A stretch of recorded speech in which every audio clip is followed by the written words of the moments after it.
बिस्मिल्लाहिर्रहमानिर्रहीम। अस्सलाम वालेकुम व्यूवर्स, दी सेहत चैनल में आप सबको वेलकम। मैं हूं अदील मंसूर। आज हम आपसे बात करेंगे कि आपकी ओवरऑल हेल्थ को इम्प्रूव करने के लिए कौन सी मौसर होम्योपैथिक टॉनिक अद्वियात हैं। तो चलते हैं अपनी वीडियो की जानिब। अगर आपने हमारे चैनल को सब्सक्राइब नहीं किया तो अभी सब्सक्राइब कर लीजिए और बेल आइकन को प्रेस कर दीजिए। होम्योपैथिक एक ऑल्टरनेटिव सिस्टम ऑफ मेडिसन है जो एक बहुत तवील अरसे से दुनिया भर में इस्तेमाल होता आ रहा है। लेकिन ये सिस्टम इतना ज़्यादा मकबूल नहीं है एलोपैथी के मुकाबले में। लेकिन इसके बावजूद बहुत से लोग ऐसे हैं जो इस तरीक़े इलाज को मुफीद मानते हैं और उसके फ़ैन्स हैं। अगरचे इसके असरात आहिस्तगी से मुरतब होते हैं, लेकिन इसके बावजूद इन्हें देर पास समझा जाता है।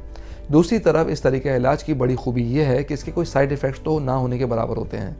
हमारी आज की इस वीडियो में हम आपके साथ किसी खास बीमारी की दवाई के बारे में बात नहीं करेंगे, बल्कि जनरल हेल्थ को इम्प्रूव करने के लिए कुछ अद्वियात का जिक्र करेंगे। बीमारियों के इलाज के लिए तो बहुत से अद्वियात दस्तयाब हैं, लेकिन आपकी जनरल हेल्थ को इम्प्रूव करना भी बहुत ज़रूरी है। अक्सर लोग ये सवाल करते हैं कि जनरल हेल्थ क्या होती है। इसका जवाब इंतहाई सादा है। अगर आपका कोलेस्ट्रॉल लेवल ठीक है, ट्राइग्लिसराइड बेहतर है, ब्लड शुगर नॉर्मल है, ब्लड प्रेशर का कोई इशू तो नहीं, तो इसका मतलब है आपकी ओवरऑल हेल्थ अच्छी है।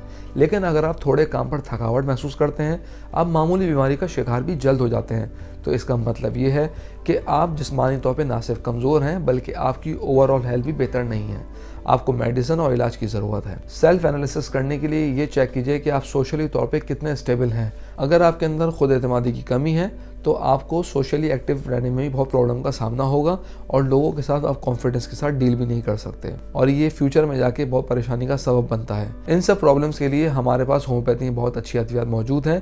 तो आइए इन अद्वियात के बारे में बात करते हैं। सबसे पहले अल्फाल्फा। ये जनरल हेल्थ को इम्प्रूव करने के लिए होम्योपैथी की सबसे बेहतरीन दवाई है। इसमें तमाम ज़रूरी वाइटामिन मिनरल्स पाए जाते हैं। इसका इस्तेमाल थकावट और थकन को दूर करने में बहुत अहम होता है। ये ग्रोइंग बच्चों के लिए बहुत मुफीद है। 20 कतरे आधा ग्लास पानी में शामिल करके सुबह और शाम इसको इस्तेमाल कर सकते हैं।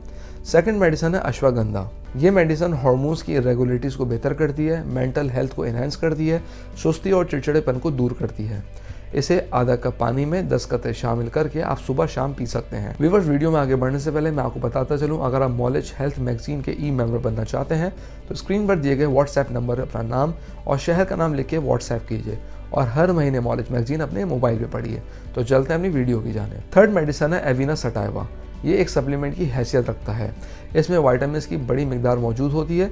इसके अलावा ये थकावट, हार्मोन्स की इरेगुलरिटीज़, जहनी स्ट्रेस से महफूज रखता है, मसल्स को मजबूत बनाता है।